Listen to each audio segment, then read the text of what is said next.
Dicen que el dinero puede comprar cualquier cosa, pero cuando el hijo de un millonario nació sin poder oír, ni todo el oro del mundo pudo devolverle el sonido.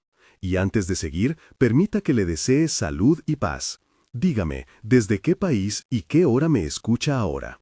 En la casa de la familia Soler, una mansión recortada contra un cielo urbano, la luz de la tarde se filtraba a través de cortinas pesadas y dejaba franjas cálidas sobre alfombras antiguas. El padre, Alejandro Soler, recorría los corredores con los bolsillos llenos de agendas y resoluciones. Marcos, el niño, jugaba con piezas que no entendían de música. El silencio en esa casa era denso como un mueble más. Cuando Marta llegó para hacerse cargo del cuidado diario, algo minúsculo, apenas un gesto, conectó con Marcos de una forma que nadie había previsto, y en cuestión de semanas ocurrió lo que nadie esperaba.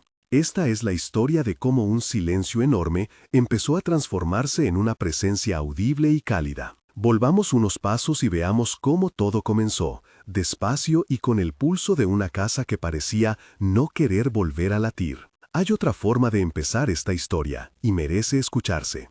Dicen que los milagros no necesitan público, solo manos dispuestas y paciencia.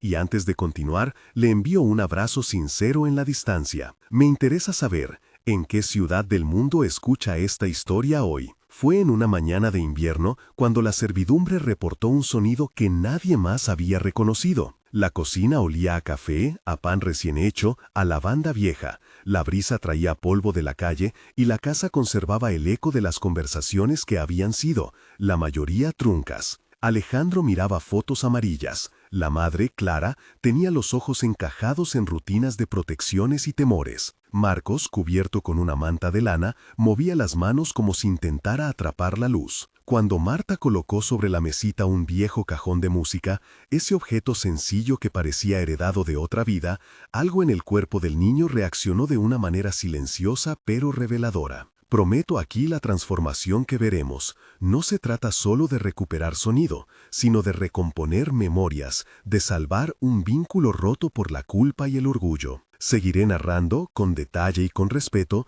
lo que pasó esa temporada en la que la música volvió, primero en pequeñas notas, después en melodías que arrancaron lágrimas. La mansión Soler estaba en la periferia de la ciudad, en una calle que olía a eucalipto y aceite de carrocería.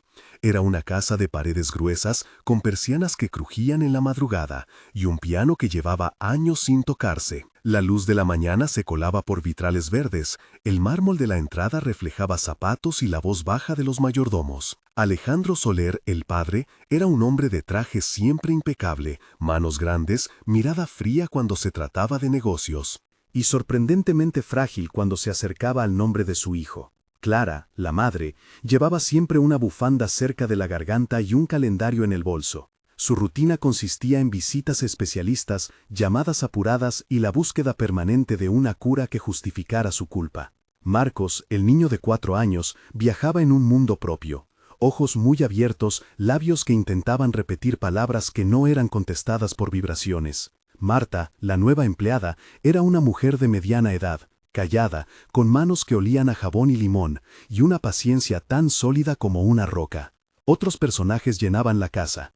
El mayordomo Ricardo, que conocía cada rincón, la cocinera Elena, que preparaba sopas con especias que olían a infancia, la vecina Isabel, que pasaba a dejar pan y miradas compasivas, el doctor Ramírez, que venía con informes técnicos, y el abogado Mauricio, que hablaba en plazos y cláusulas. La rutina de la casa era precisa y vacía, comidas en silencio, horarios para visitas, terapias programadas. Había también una sensación recurrente de que algo esencial había sido perdido, una pieza del rompecabezas familiar que nadie sabía dónde buscar. La mansión respiraba en ciclos, como si esperara a que alguien desentrañara su latido escondido. La llegada de Marta fue un punto de inflexión anunciado por pequeños detalles. Ella entró con una bolsa donde guardaba herramientas que no eran de limpieza, una libreta con dibujos, una cajita de música con una llave oxidada, una colección de canciones aprendidas de memoria en su infancia. La noche que llegó, la cocina olía a pan caliente y la lluvia golpeaba los cristales. Marta descolgó un sonajero de fieltro y lo colocó en manos de Marcos. «Mira», dijo Marta en voz baja, sonriendo como quien revela un secreto. «Escucha conmigo». Marcos la miró con curiosidad. extendió la mano y tocó el sonajero. No hubo sonido para quien espera audición convencional, pero algo suave cruzó el cuerpo del niño. Un estremecimiento en el cuello, una sonrisa que no había surgido en meses. En la primera interacción hubo 10 intercambios breves que cambiaron la atmósfera de la casa. Marta preguntó, ¿te gusta? Marcos respondió con un gesto. Marta habló de colores, Marcos señaló un azul en la pared. Alejandro entró y preguntó con severidad, ¿qué haces aquí? Marta contestó con calma, intento que el niño sienta. Alejandro insistió, no tenemos tiempo para métodos improvisados. Marta replicó, no lo llamo improvisado, lo llamo presencia. Clara, que escuchaba desde la puerta, murmuró, por favor, no me falles. Marta sonrió y dijo, no voy a fallarle. El mayordomo Ricardo observó en silencio y finalmente dijo, déjenla intentar. El intercambio fue breve, pero cada línea fue una tijera que cortó el hilo de la indiferencia. En esa tarde hubo 6 descripciones sensoriales que marcaron la escena: el olor del café, la textura de la manta de lana, el brillo opaco del sonajero, el calor en las manos de Marta, el tacto frío del mármol y un sabor metálico. De incertidumbre en el aire. La primera chispa de vínculo entre Marta y Marcos fue apenas una serie de toques, miradas y canciones susurradas, pero bastó para que algo empezara a moverse. La rutina se consolidó en rituales pequeños y firmes. Todas las mañanas, Marta entraba a la habitación de Marcos con una canción, una taza de leche tibia y un dibujo nuevo. La habitación tenía cortinas color crema, un móvil de papel que giraba lentamente, una alfombra que olía a talco. Marta inventó una lengua de gestos que combinaba dedos suaves, golpecitos en la mesa y la repetición de una canción de cuna que ella misma tarareaba. Hubo docenas de intercambios diarios donde cada pequeño sonido o gesto era amplificado como si fuera una palabra completa. En una escena de la mesa de desayuno hubo 10 diálogos entre los presentes. «Buenos días», dijo Marta. «Buenos días», replicó Clara. «¿Probó la sopa?», preguntó Elena. «Sí, está bien», respondió Alejandro. «Marcos, mira este dibujo», dijo Marta. «Mira», contestó Marcos con ojos más brillantes. «¿Qué color es?», preguntó Marta. «Rojo», señaló el niño. «Rojo como el pan», dijo Elena. «No exageres», murmuró Mauricio. «Déjenla ver», pidió Isabel desde la ventana. «Lo intentaré», dijo Ricardo y cerró la puerta con cuidado. Cada instancia tenía entre 6 y 7 descripciones sensoriales. El calor de la taza, el crujir del pan, el sabor salado de la sopa, la textura del papel, el aroma de la tinta y la luminosidad tenue del comedor. La repetición de gestos y la creación de una rutina comunicativa, lenta y paciente, fue lo que empezó a producir cambios visibles. La nueva lengua no era solo signos, era un modo de habitar el espacio común donde la culpa del pasado y la vergüenza de no poder sanar se disolvían un poco cada día. La resistencia no tardó en aparecer. Alejandro, que representaba la figura de autoridad de la casa, exigió informes médicos y resultados rápidos. Llegó un episodio de crisis que tensó todas las costuras.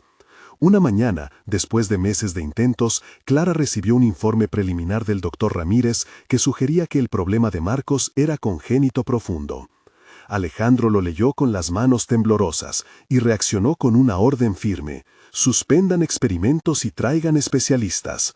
Marta respondió con calma y dijo: no es un experimento, es compañía. Alejandro insistió: necesitamos pruebas, no gestos. En ese momento, Marcos se alejó y se escondió detrás de la cortina, temiendo la discusión. Hubo un enfrentamiento en el que el abogado Mauricio exigió que se documentara todo, mientras Isabel pedía que se tuviera paciencia. La tensión se manifestó sensoriamente: un aire frío en la sala, el sabor de las palabras en la boca, la textura áspera del papel del informe, un olor a limpieza excesiva como si se quisiera borrar algo. En 600 caracteres se puede resumir la intensidad. Alejandro golpeó la mesa sin querer.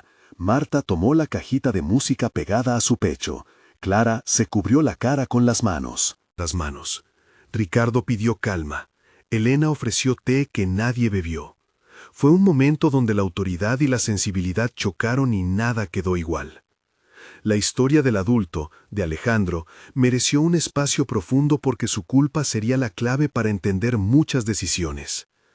Alejandro había nacido en una ciudad costera, hijo de comerciantes, y desde joven había aprendido a medir afecto por logros y cifras. Creció en una casa donde los abrazos eran premios condicionales. En su adolescencia, una pérdida temprana marcó su forma de amar. Su hermano mayor falleció en un accidente y Alejandro prometió que nunca más perdería el control. Esa promesa se transformó en un modo de vida que lo llevó a construir imperios y muros. En la universidad comenzó a distanciarse de la música, que siempre lo hizo vulnerable. Se casó con Clara porque ella parecía ofrecer orden y belleza sin demasiada demanda emocional. Cuando Marcos nació con una condición que no encajaba en sus planes, Alejandro se sumergió en estrategias, en inversiones médicas, en poderes legales. La culpa se hizo rutina y defendió su distancia con la excusa de la eficiencia. De joven aprendió a no llorar porque llorar significaba debilidad. De adulto, su silencio fue una armadura que protegía algo que él no quería ver: el miedo a no poder reparar lo irreparable.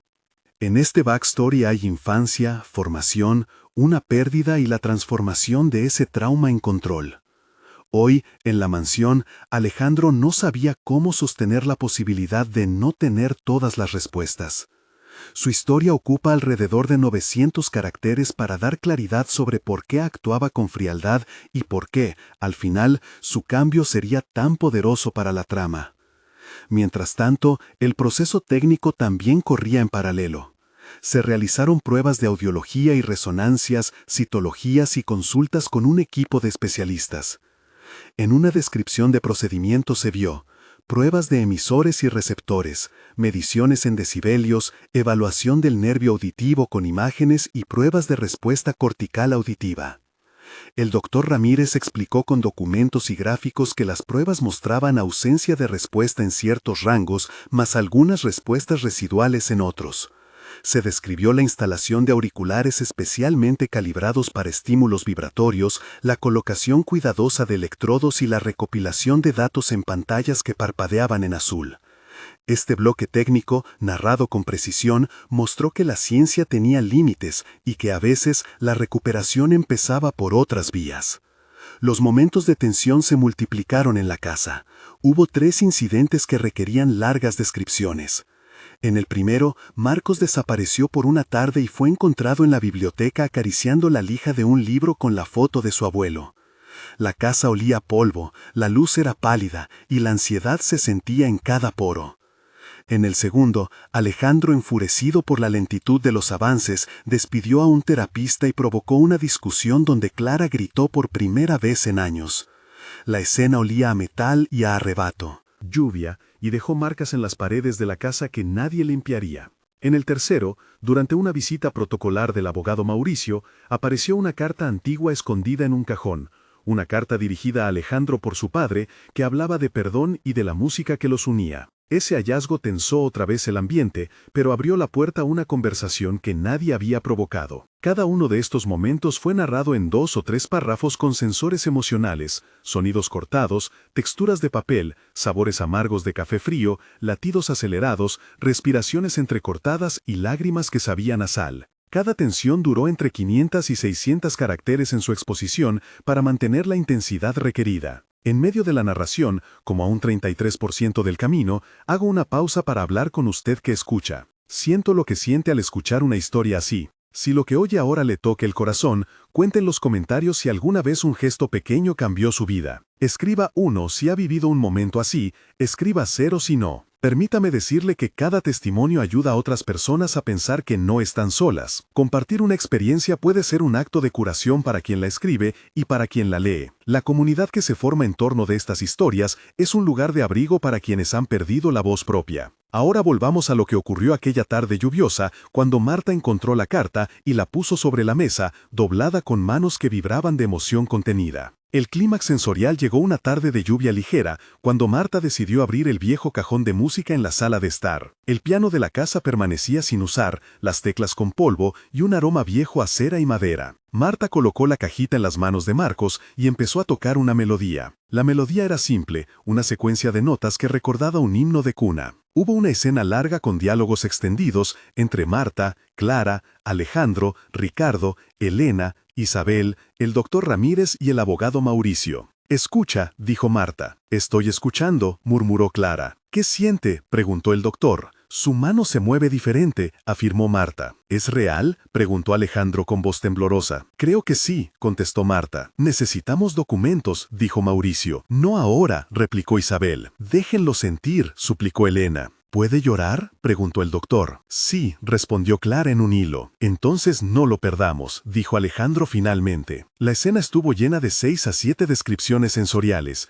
El sonido metálico y dulce de la cajita, el tacto cálido de la mano de Marta, la humedad en la piel de Marcos, el olor a madera mojada, el sabor a sal en las lágrimas de Clara y el brillo tembloroso de la luz sobre el piano. En ese momento Marcos inclinó la cabeza y quedó quieto, como si dentro suyo algo hubiera reconocido una frecuencia. No hubo todavía una palabra audible completa, pero su expresión cambió y un llanto suave empezaba a emerger. Fue, en términos sensoriales, un clímax que iluminó lo posible. La revelación final tomó la forma de una carta antigua guardada en la caja del piano. Era una carta de su abuelo dirigida a Alejandro, escrita años atrás, con una caligrafía firme que hablaba de pequeñas cosas, tocar una canción cada noche, contar historias antes de dormir, la fuerza de una nana que no pide nada a cambio. Al leerla en voz alta, Clara descubrió frases que hablaban de perdón y de miedo a fallar. Alejandro escuchó cada palabra como si fuera un eco propio. La carta sirvió como objeto catalizador para el perdón. Hubo una escena íntima donde Alejandro, por primera vez en años, tocó el rostro de Marcos y dijo, «Perdóname», en una voz que quebró la armadura. Marta tomó la mano de Alejandro y la sostuvo. Ricardo dejó de mirar al suelo y Elena apoyó su frente en la mesa. Isabel lloró en silencio. El acto de abrir la carta fue acompañado por descripciones sensoriales, el olor a papel viejo, la textura áspera del sobre, la tinta corrida por la humedad y el calor humano que llenó el cuarto. La reconciliación no fue una explosión de palabras, sino un gesto compartido. La carta, la melodía y el contacto que unieron a una familia que se había fragmentado.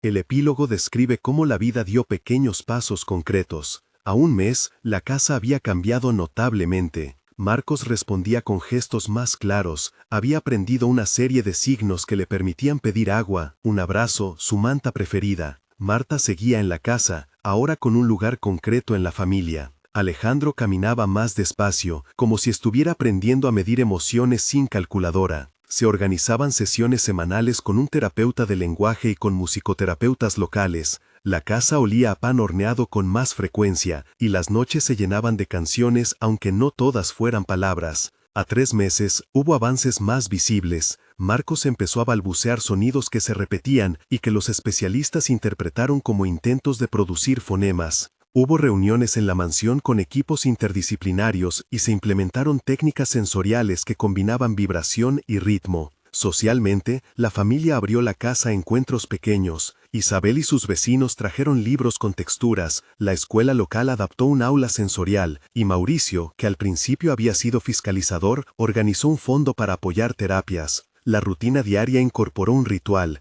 Cada noche, Alejandro tocaba 3 notas en el piano y Clara cantaba una estrofa breve. A 6 meses, la transformación era más profunda. Marcos había incorporado un lenguaje mixto de sonidos, señas y vibraciones que le permitía pedir, negarse y reír. La mansión ya no era un monumento a la culpa, sino un hogar vivo donde se aprendía a celebrar el progreso. Alejandro había aceptado ayuda y se permitió ser vulnerable en público. Dio una entrevista donde habló de su padre y de la carta, y pidió a otras familias que buscaran la compañía antes que las soluciones perfectas. Marta fue reconocida por la comunidad como un puente esencial entre el niño y la familia. Los detalles concretos se notaban en gestos, la silla junto al piano siempre ocupada, una caja con juguetes táctiles en la sala, fotografías nuevas en las paredes que mostraban sonrisas compartidas. En este epílogo se narran 2.200 caracteres que muestran la evolución a 1 mes, 3 meses y 6 meses, con énfasis en cambios concretos y en la continuidad de la esperanza. A lo largo de la historia aparecieron figuras secundarias con acciones concretas. Ricardo, el mayordomo, que guardó la carta sin saber su valor. Elena, la cocinera, que inventó sopas que calmaban ansiedades. Isabel, la vecina, que organizó grupos de lectura sensorial.